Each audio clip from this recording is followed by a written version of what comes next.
Okay, this is part 2 of Excel 1, EX1 in the textbook. We previously created this worksheet here, and what we're aiming for is something that looks like this. So we have a pie chart that depicts the results of the actual worksheet, and we're going to build this beast, and we're going to label it, and we're going to change the tabs down here, and that will be it for the chapter.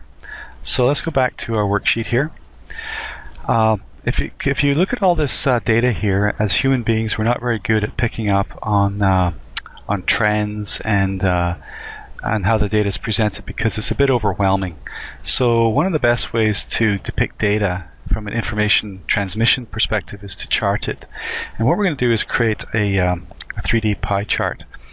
So the way you do this, if you recall from the previous video, is you have to make sure that you understand the role of the control button. I'm going to grab the basics of the pies, which is rent down to miscellaneous.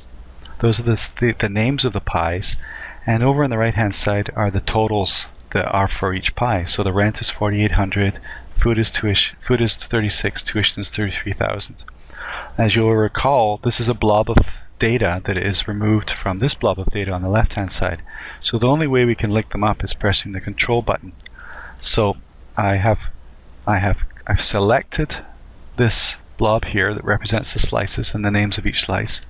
I'm holding down the control button and I select the data associated with it, and then I let go of both. It's really important to understand the role of the control button and when you click it. Notice the size of the block here. 1, 2, 3, 4, 5, 6, 7, 8 pieces on the left hand side and 8 pieces on the right hand side. You cannot have blocks that are at different sizes, otherwise Excel will not be able to understand how to match up the data.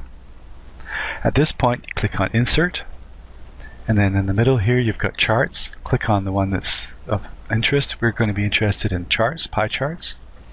We want the 3D pie chart, and I'm going to click it. At that point, when you've selected a chart, at the top the chart ribbon clicks in. And that's the same as most Microsoft products. Once you've established that you want something special done, a new ribbon for it clicks in. Same with charts. And so at this point we want to change this chart. And the way you do that is on the right hand side there's a little chart styles icon. It looks like a paintbrush. You click it. It comes back with a listing. Here's the listing. And I want to choose the third one down. And as you hover over them, just like in most parts of Microsoft style selection, you hover over things, and then once you click it, you establish that that's what you want to use. So I'm clicking on it, and then I get rid of the actual selection box here by clicking on the little chart style icon again, and it goes away. Now you'll notice that this chart is right in the middle of the worksheet, and it's obscuring the data, so it's out of the way. It's not in the right place right here. And so normally what we do is we move the chart. You'll see that on the top right here. We move the chart onto its own separate sheet. At the bottom here we have a bunch of tabs. You can have 256 tabs along the bottom. Sheet 1 is the worksheet itself, and the next sheet is going to be the chart. So how do you do that? Well, you have to make sure that you're not sitting on the worksheet ready to edit, because you cannot get to the chart ribbon.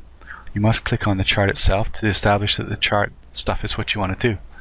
Click on Design, and then on the far right of the Design subchart tool, go over to Move Chart, click it, and it says, what do you want to do with this chart? Do you want to have it as an object in the same sheet, which is usually not reasonable, or in another sheet that you might have in the system? You can see a whole list of them.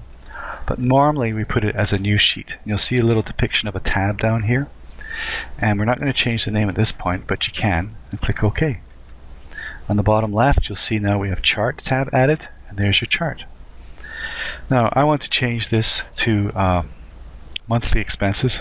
Very simple. You just click on it, type monthly expenses. And as I said in the previous video, I'm not quite convinced that this should be the right title. I think it should be yearly expenses, but nevertheless, you get the idea. Okay, if I click on sheet 1, it's gone because we moved it, and there it is as sitting as chart 2.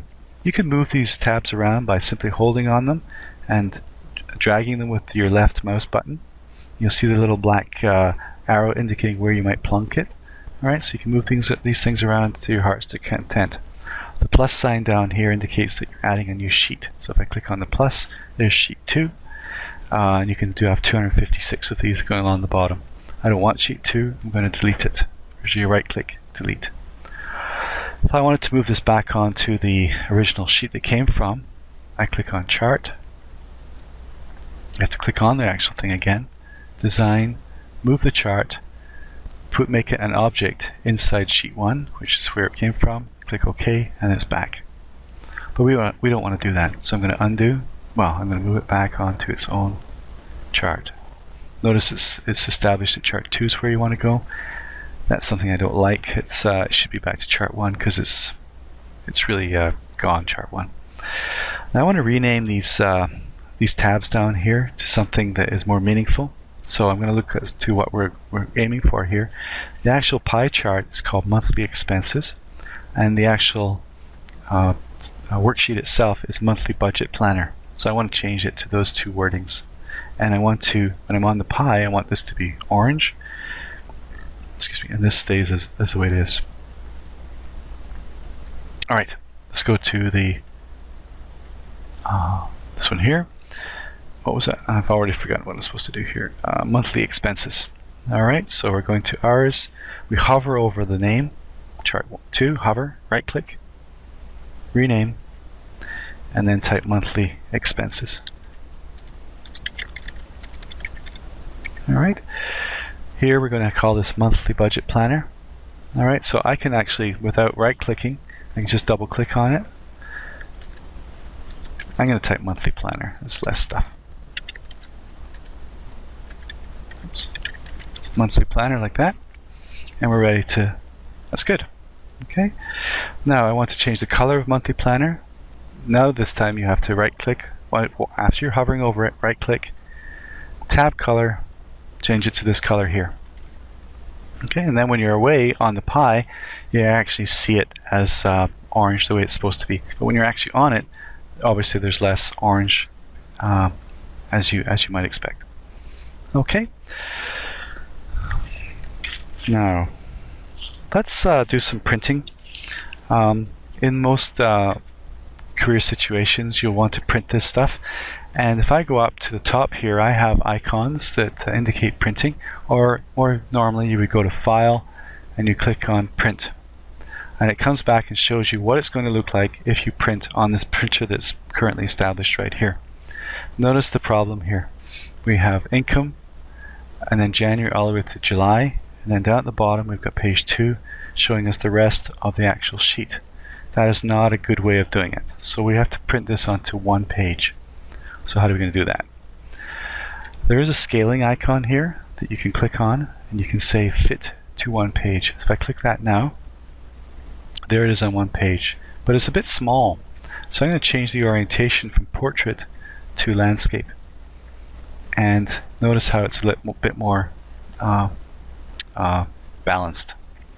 I can click on margins to get rid of the margins. I can make them narrow to give it more width that it can actually be on the page.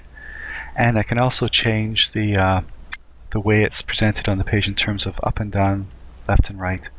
The way you do that, though, is you go to Page Setup. And Page Setup gives you finer detail about the icons here on the left.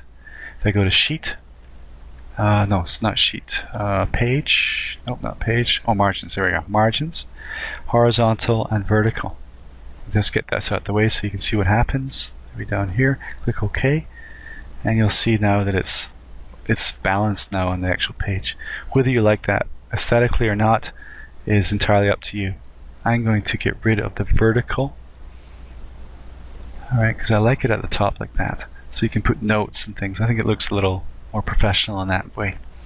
Okay, and then you can print it. Now you can also print to PDF. So if I click on the drop down here, PDF, alright, which is normal these days, which is an Acrobat file. To get back to your regular worksheets now, I go backspace. There's your worksheet. There's your monthly expenses. What does that look like if it's prints? File, print. There it is there. It looks perfect. And then I can go back again And there we are. So I'm now going to finish off by saving this document as I should have in the first place. We wanted to call it Bob Gleeman. I don't know why they use that name, it's kind of weird. But I'm going to go File, Save As. Where are you going to save it? Browse to wherever you have to save it, and then just call it Bob. I'm just going to call it Bobby because I can't be bothered typing the rest. Bobby. And then drop down and make sure you're naming it as the most recent type of Excel workbook, this one right here. If you deal with people that are using the older versions of Excel, you might want to choose this one here, but most people are now from 2007 on are using 7, 10, and 13. Office 2007, 2010, 2013 is this one up here. All right. I click Save, and you're done. Alright, so that's the end of this lesson. We'll move on to the next one with the next videos. Thank you.